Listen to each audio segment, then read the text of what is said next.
Hi, everybody, and welcome back to Brewing with Jim. Yeah, hello, everybody. It's good to be with you. This is the show where, as always, we take listener questions, audience questions, and we think about them, and we try to apply our wisdom, our experience, sometimes often scripture, and try to answer those questions in a way that is most helpful for you, our listeners. So, trying to express values that are important in people's lives and base them, they're biblical values. That's a good way to put it. Yeah. My name is Joseph Jasper. I am the producer. I'm a co-host. I'm joined as always by Mr. Jim Brewington. Hello again. Jim, how are you today? Oh, I think I'm okay. Opinions vary. Yeah. We are recording this. We record these ahead of time. We've said that many times. We're currently recording this episode set to go out in September. But it's the middle of summer for us right now. It is. Heat wave. Jim, quick 20-second catch up. How is your summer going? Any updates, fun things that you've done, anything like that? Well, we have family in Wyoming who came and stayed with us for a while, and that was fun. They're fun people. Good. Other than that, no, reading lots of books, and I don't have to get up early. That's the best. For school. Yeah. And I was thinking on the way in this morning, I'm unemployed. Yeah. I'm really unemployed because our contract ends at the end of school and the other one doesn't begin until the beginning of school. That's right. And they were talking about how the unemployment applications for benefits are way down this month for some reason. I feel like we should jump on board then. Why aren't we, you know? Yeah. Yeah, we're unemployed. Well, I'm not. I do have a summer contract. Yeah, okay. But only Mondays, Tuesdays, and Thursdays. Do you think I could apply for unemployment just on Wednesdays? That's not really my area of expertise. Okay. I don't really know. Well, that was our question for the week, so I hope you came prepared.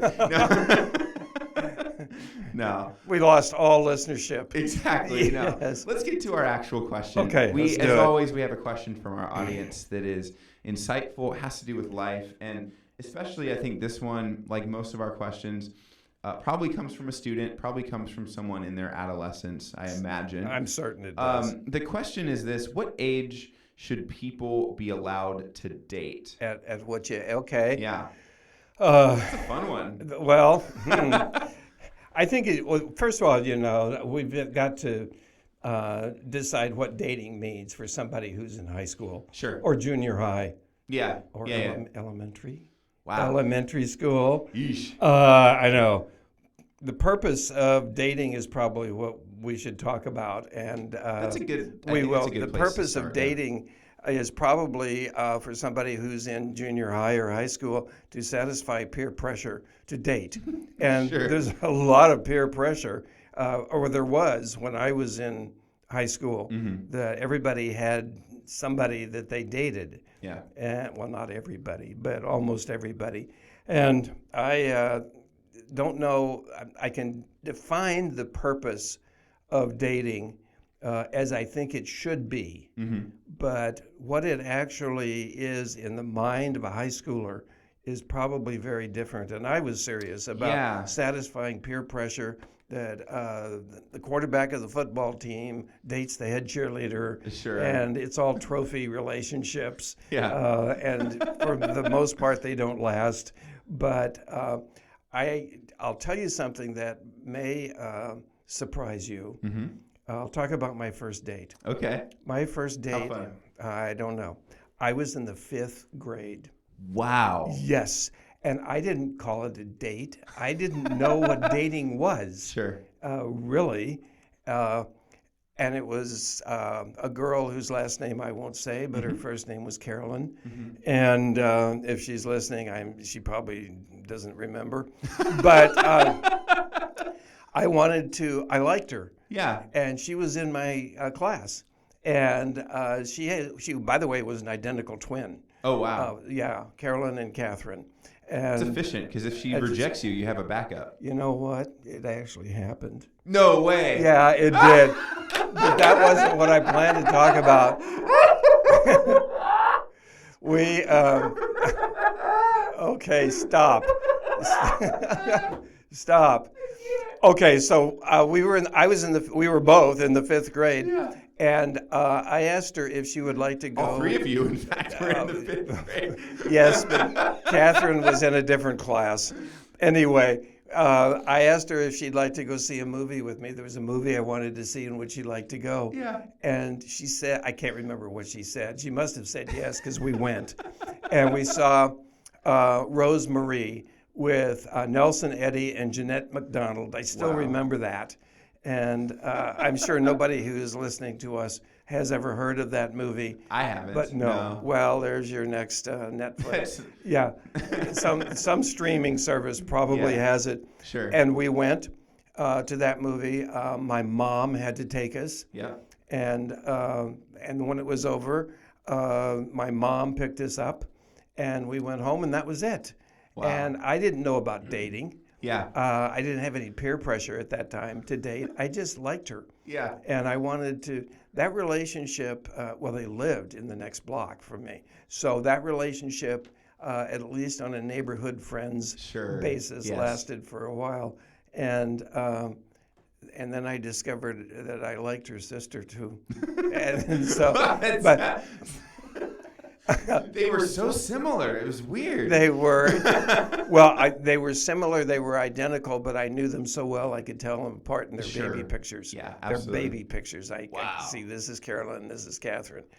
Wow. Okay, why that fits into this, the answer for this question is at what age should a person be? It depends upon what a person thinks a date is. Yeah. And all I thought it was friendship. Mm-hmm. But I was having a friendship with a girl, and most guys didn't have friendships with girls, and most girls, I hate boys. Sure. At that age. Yeah. And so I didn't really pick up that value, and I thought she would be a fun friend, and that was that. Okay. That was it. Yeah. There's the concept of dating. Mm-hmm. Dating in high school, I think, is very different. Yeah. Dating is, it can be peer pressure. When we had high school proms, we took a date. That isn't so much the case anymore. Right. I see that there are people who go as a couple, but now we have groups of friends going to the prom. Some of them don't even stay at the dance. They go to other parties, and it's a very different dynamic. It is, yeah. So I think that the dating situation isn't the same. Mm-hmm. But I can tell you that I had several dates in high school, several people that I dated. Here's a very big societal, cultural difference then and now. Then let me go to now. Mm-hmm. Now, when two people are dating in high school, they are exclusively dating each other. Yeah. And there is to be a fidelity that is, it's just unspoken, I guess. I don't really know. But when I was in high school, people dated several people. Mm-hmm. And if you had one that you wanted to be an exclusive girlfriend or an exclusive boyfriend, then you went steady. Yeah. And we had steady rings that we put on necklaces around our neck, and they would hang down to about the sternum. Sure. And then everybody knew that we were going steady. Yeah. Well, I went steady once, and I didn't have a ring to give, but I had a bracelet, identification bracelet with my name on it. And she had one, and we exchanged those, and we wore those. We were exclusively dating each other. And that was when we began, or I guess we began. We certainly were involved in exploring sexuality. Mm-hmm. And dating is often associated with sexuality. Sure. Yeah. And so the purpose there is a little different, and I think that if that's the case, then the parents step in knowing that could possibly be the situation. Yeah. And the parents put restrictions on probably the daughters more than the sons. I don't know that. But when somebody is deciding when should I be allowed to date, you got to ask mom and dad. Sure. Because they're going to have an idea, and the idea can, on a spectrum, a range of any time is fine. You're not going to date until you've graduated out of from the high house, school, until yeah, you're out of the yeah. house, until you're financially independent. Right. And so the parents have to be considered. Yeah. And we're under obligation to obey our parents as long as their instruction to us does not violate God's law. Right. Absolutely. And God's expressed will. Yeah. So there's nothing in the Bible. I've read the whole book. Yeah. All 66. Yeah. And I see nothing in there about a number of years that is required Of course, yeah. for somebody to date. So it's it's up to the parents. It's very culturally informed. As cultures and societies change, things around marriage and, sexuality also adapt culturally speaking. This is a situation where that's the case, where we might see the average age that couples get married increase. That has actually been the case for the United States. Yeah. Uh-huh. The average age of marriage in the United States is something like 28 or 29. Okay. That was definitely not the case even 50 years ago. Right. But then you go back to biblical times, a 28-year-old was middle-aged. And, well, unless it's Old Testament. well, yeah. Methuselah was dating when he was, 900. Yeah, exactly. So, I want to mirror what you say. My first reaction to this question is that it's so complex. It's so based on, I think, the individual and on their expectations for a relationship or of a dating relationship, whatever that looks like. And like you said, it comes down, I think, a lot to your parents or whoever is raising you or whoever's looking after you. I think the parents' responsibility, and if they're listening, listen. Mm-hmm. I think the parents' responsibility is to determine how vulnerable your child is to peer pressure. Yeah. Now, I have met some high schoolers who seem to not be very vulnerable to peer pressure. I'm going to do what I want to do, and I'm going to do it my way, and I don't care what you say I should be doing or wearing, or activities participating in, and so forth. But there are the majority, probably, of high schoolers who just want to be accepted, and that acceptance is linked, mistakenly, to approval. Yeah. And there's peer pressure. Social clout. All of that. Yeah. And then you have locker room discussions. Mm-hmm. I've been in a lot of locker rooms, all guys. I haven't spent any time in a girls' locker room. Sure. But I can tell you that there's a lot of who are you dating and who are you going out with, and how far do you go, first base, second base, third base. So the whole sexuality issue is should be paramount, I think, in the parents' eyes, and it won't be, well, it may be polarized differently in the kids' eyes. Yes. That balance needs to be drawn with proper teaching. And then it's up to the people who are dating to determine what the purpose is. So this is a tough question. It's very tough. This is one of the most formless, and this isn't. I don't say this to belittle ourselves, but this is one of the, I think, least defined answers we've provided to a question on this show before. But that comes down to the nature of the question. It does. It's very fuzzy. Fuzzy, yeah. It is fuzzy. We have not been ambiguous in saying two opposing things. Correct. Or something that could be interpreted as opposing. It's just I don't have a definite answer for this. It's going to be different for every person, I think, is a fundamental place to land. If we can stake our flag in any answer, quote unquote, to this question, it's going to be a different answer for different people because expectations are different and experiences are different and family dynamics are different. Well, ultimately, if you are the person, if you are the student who is dating, then you have certain values that should be encouraged. You adhere to these values. Yeah. If you are a Christian, you are an ambassador for Christ. That's right. Act like it. Yeah. When you get out there. Yeah. Forget peer pressure. Sure. Forget even implied pressure from the person you're dating. Girls probably have to resist the sexual element more than the guys do. Sure. But the guys need to resist the temptation. Yep. It's very, very difficult. Yeah. Oscar Wilde said, "I can resist anything except temptation." That was one of my favorite quotes. Great quote. Yeah. Yeah, it's a great quote. Yeah. Maintain your integrity. Yes. Maintain your integrity. God, I am now convinced, knew what he was talking about when he said sexually, wait for marriage.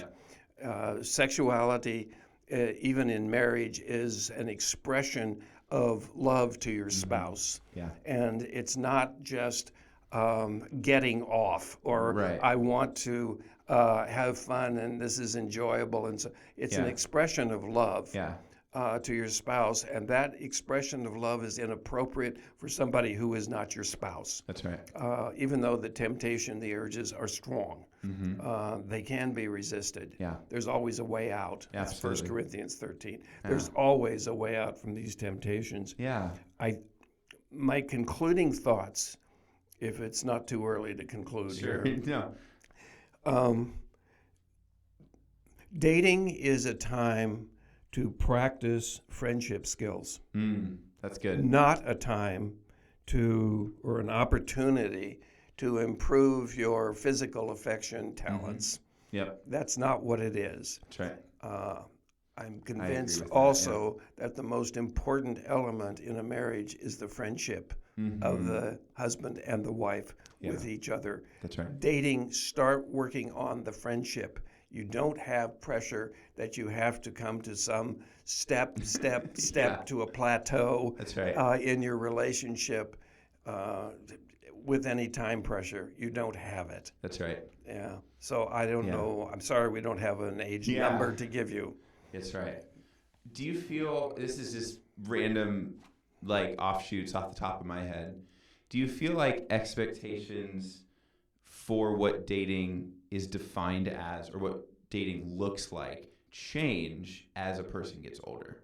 Oh, definitely. I think so too. Oh, definitely. Yeah. Let's talk about that for a few minutes. Well, I think that in college nobody talks about what age do I have to be to date. Right. You're just old enough. Right. You date, and the expectations there are probably.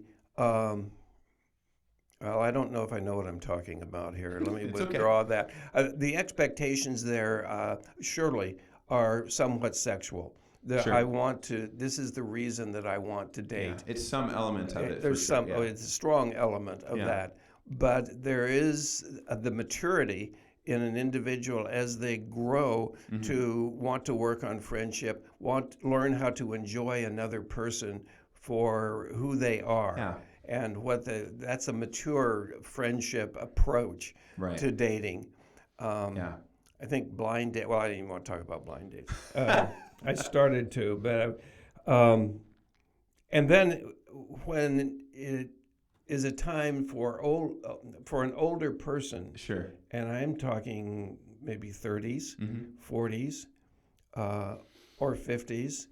People are interested in companionship. Right. And the companionship with somebody who is compatible, right. And you enjoy for the companionship becomes primary, and that I think is a more mature approach. Yeah. There are people who have dated or who have been married for years and years, and the spouse dies, for example, and then they want to get married again because they want the companionship. The companionship. I've heard that, yeah. I think there are two reasons people want to get married. One is because they want to be married and they want to have that relationship. Yeah. Another person, I'm in the other group. I never really cared about being married until I met Debbie, and I wanted to be married to her. And so I was not in love with the concept of marriage. I thought, in love with her, and later discovered that I was. And so, and am. Yeah. So I think that, yes, the approach changes through age. That was your question. Yeah. I think the approach changes through age a lot. I feel like as folks get older, I didn't meet my wife who would become my wife until I think I was 27, either 26 or 27. I think 27. And I had some relationships before then. And it's funny looking back, and maybe the next follow-up question as we conclude or whatever is like, what advice do you have for like someone who's like the age of one of our students, about relationships or dating? I guess to them, I look back at like my 18-year-old self when I was, in college or in high school, or maybe like as a freshman in college. And I remember seeing relationships around me, and even the first relationship that I got into when I was a freshman in college. And you so quickly find yourself jumping into this outlook of, this is the rest of my life.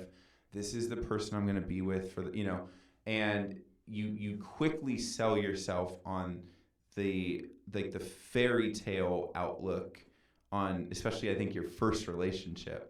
I'm sure the utopia.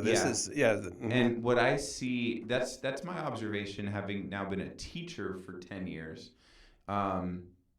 is a lot of relationships that I see students in are they get so close so quickly, and honestly, a lot of times they also flame out really quickly. And for various reasons. But like, I would want to caution students against this idea of like, wow, this girl that I met in math class 2 weeks ago, we are suddenly going to have the next 60 years together of this happy, beautiful, perfect life. Yes, I agree with you 100%. Don't look at it that way.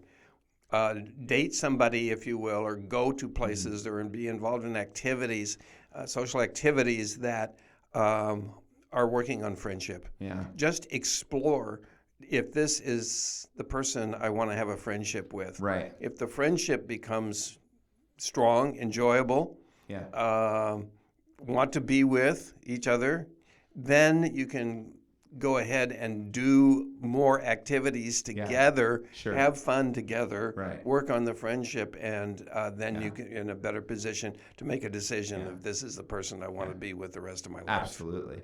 And for me too, looking back, there's this sense I have of like, I imagine myself at 18 when I graduated high school, and I compare him to myself at 22 when I graduated college. Yes. Those are dramatically different people. Yes, sir. Like dramatic. I'm not even sure they would have gotten along with each other, actually. They are dramatically different people. And I apply that. I look at, say, like some of our high schoolers dating each other, and I just kind of project that like upon their lives. And I think, okay, you guys think you're in this amazing, perfect relationship that will never change or go away. But like, I don't know, 4 years from now, you'll both have gone through college, and you will both have inevitably just shot in different directions. Maybe not only from each other, but even from where yourselves are now. Well, the values will be very, very different too. So all that to say, I think my message to, again, if students are listening to this, especially adolescents and people that I would consider young in life. I mean, you hear this all the time. Slow down. Yes. But I think have a proper context of the rest of your life and how this relationship or a relationship that applies perhaps at this point in your life. Hate to say it. I know you hate to hear it, but it might not have any significance to the majority of your life. I'm sorry to say it. Sorry to break the news. But that is how the majority of relationships go when you are in, especially the younger you are in junior high, when you get into high school especially. Most people don't date their high school most people don't marry their high school sweethearts. True. I know some who have, but that's true, I think. If you have an ongoing relationship and you're committed, even in friendship, with another person, you're practicing unconditional relationship. Yeah. And there will be speed bumps. There will be yellow flags. There might even be red flags, but there will be impediments and unpleasant experiences and discoveries about the other person. Yeah. That happens in marriage too, but in marriage there's no out. That's right. If you're committed and you have promised Yeah. that you are going to stay together no matter what. Yeah. That is something that needs to be practiced in dating as well. The other person doesn't like this or doesn't like that. I can give you an example of a girl that I was dating fairly steadily when I was in high school, and we were getting ready to go to the prom. Mm-hmm. I didn't know much about etiquette. Sure. I knew table manners, I knew but there was. My parents didn't completely teach me what I should and should not be doing. Yeah. And so here comes time for the prom, and I'm supposed to get a corsage and have it sent to her house. And I wasn't even sure I knew what a corsage was. I still don't know how to spell it. Well, well, try boutonniere. Yeah. Oh, no hope. Okay, so my mother ordered the corsage. That's precious. And the corsage was a champagne-colored carnation with a bunch of stuff around it. Okay, I got to the door to pick her up, and she had on an orchid. It was not the corsage. And the first thing I thought was, they sent the wrong thing and I won't say a word. And then I did. Later in the evening, I said, that really wasn't the corsage that I had chosen for you. I chose another one, and she told me the other one came, and my dad said it was so ugly he didn't want me to wear it. And so my dad ordered this one for me. And I thought, that is possibly the rudest thing I have ever heard. Yeah. And as far as I was concerned, that relationship was over. Yeah. And the next week we broke up. Yeah. Because, you get those things in life. You can't break up. Did you ever wonder at the time, because I hear that story now and I think the dad probably didn't care about what it looked like. Is that like a power move on his part? Oh, it definitely was. Yeah. And I didn't think about it until years later. But it was probably a way to get rid of me. Sure. Because he didn't like me. Yeah. And who would make that decision? I can't imagine. So, Anyway, there's that topic. That's good. We can wrap up this episode. I feel like there's a lot more questions and topics that are adjacent to this one. There are, and our difficulty here is that we get questions that are usually a semester in answering, yes. And we have 20 minutes, or that we allot ourselves 20 minutes for, and then segment next. Yeah. Let's skip segment next this time. Okay. If you want to. I don't want to. Oh, you don't want to? I don't want to. Because it's a very brief question, and you've already even, without knowing it, you've already kind of answered it a little bit. Would you like to explain to the listeners what this segment's about? Our second segment every episode is what we call Surprise Jim. It's a question he doesn't know what's coming, and it usually is just a little bit more introspective and more fun.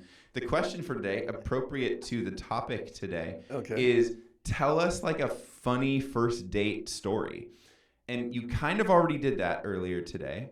You told us about fifth grade going to a movie with someone, but just off the top of your head, do you have any like funny, actively hilarious stories from dating experiences, things that were just funny, weird, whatever? Weird, yes. I don't know if they're going to be funny. Okay.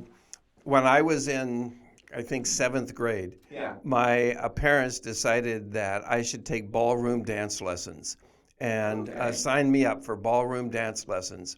And I went, there's still Arthur Murray out there, I see that on one of our off-ramps. Do people still do that? I don't know. There's Dancing with the Stars and Foxtrot and Samba, all that. Okay, so I took ballroom dance lessons, and at the end there was a big dance for all of us in the class. And we were supposed to ask somebody to come to the dance with us. I guess that would be a date. Yeah. And I did. I didn't care for this gal that much. I just had to have somebody with me. because that was the requirement. And we went to the dance. I knew nothing about. We had dance cards. You fill out the dance cards. At the dance, you go around and ask people, "Would you dance with me, number 6?" Yeah. And then you write the name down. Super romantic. It's so heartfelt. And I didn't know what you were supposed to do. And so I went to the dance and filled out the dance card and went around and asked all the people. Yeah. And I didn't save one dance for my date. Oh. None.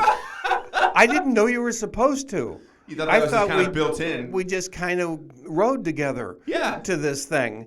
And I spent a lot of time talking to my friends, and she was over there somewhere, I guess, talking to... I don't know. Yeah, she's over there. Okay, much later, days later, here comes my mother. And she said, "I got a call from her mother, and it seems that you abandoned her at the dance, and you didn't." And I was surprised. I didn't know I was supposed to be with her at the dance. Okay. We were just carpooling. We were, in a sense. We wanted the HOV lane. That was, well, we didn't have those. No. Okay, so I don't see that as funny That's as you do, funny. but it's pretty funny. There's that one, and it's still in my mind that I remember another quick story. This is the same girl who didn't like the corsage. Yeah. We had dated earlier, and we went to the prom together. Oh my gosh, I wondered now, was it the same night? It could have been. Oh boy! Is this the same story? No. Well, here we are, and I can remember it was the dance was at a country club, the prom, and we had to walk up big grand staircase to get up to the level where the dance was. Sure. And there at the door, the big doors to that room were tables set up with faculty sitting there checking you off to make sure you were okay. And who is your date's name? And I went up there and I said, "Hi, I'm Jim Brewington." And I think they said, "Yeah, we know that." Who is your date? And I couldn't remember her name. Oh, no. It was like dementia in the 7th grade. This story gets worse and worse. Well, the story of my life. And so, is it okay if I come back in a little while and tell you what her name? And they said, yes, that would be fine. Do that. Jim. And she was standing far enough away from me, but close enough, I guess, that I had to lower my voice volume so that she wouldn't know that I had forgotten her name. I, to this day, remember her name. I know her name. The one time you needed it. Yeah, but the one time I wasn't there. Holy cow. So I think I was a lousy dater. Sure. Yeah, I was. That's enough for this. That's incredible. I could not have asked for a better story than that one. I appreciate you sharing that. All true stories. Yeah. Let's wrap this up. Friends, thank you for listening. Thank you, as always, for tuning in to Brewing with Jim. Yes. Jim and I are always honored and thankful to see the listenership numbers go up and the different places that you are listening from. What we want to extend to you as we close out today is an invitation to email us at brewingwithjim@gmail.com. Yes. We check that all the time, and if you have anything that you would like to share with us, a story, just an introduction of yourself as a listener, but especially if you have a question that you would like us to answer, please reach out. Again, that email address is brewingwithjim@gmail.com. Thank you, Joseph. There we go.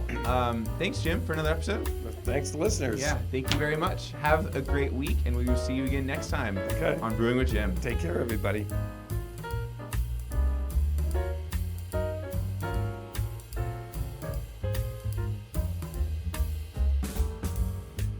The topics that are covered and the answers that are offered during episodes of Brewing with Jim are designed to mine the wisdom attained from a life of pastoral ministry and care. They do not constitute professional or clinical training or expertise in the areas of counseling or mental health. CVCS and its podcast network want to provide a platform for the discipleship of our community.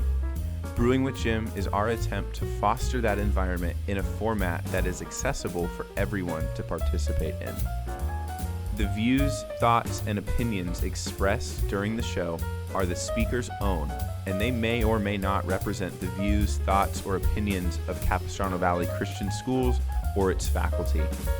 The material and information presented here is for general information purposes only. This episode has been a production of the Capistrano Valley Christian Schools Podcast Network. Capistrano Valley Christian Schools is a Christian JK through 12 school in San Juan Capistrano, California. Be sure to check out, subscribe to, and leave a review of this show and the other shows on our network on your podcast player of choice. Doing so supports the school community in a multitude of ways. For more information about the CVCS Podcast Network or any of our other shows, check out cvcs.org or email podcasts@cvcs.org. On behalf of the whole network, this is Mr. Jasper saying thank you again for listening and stay tuned for more.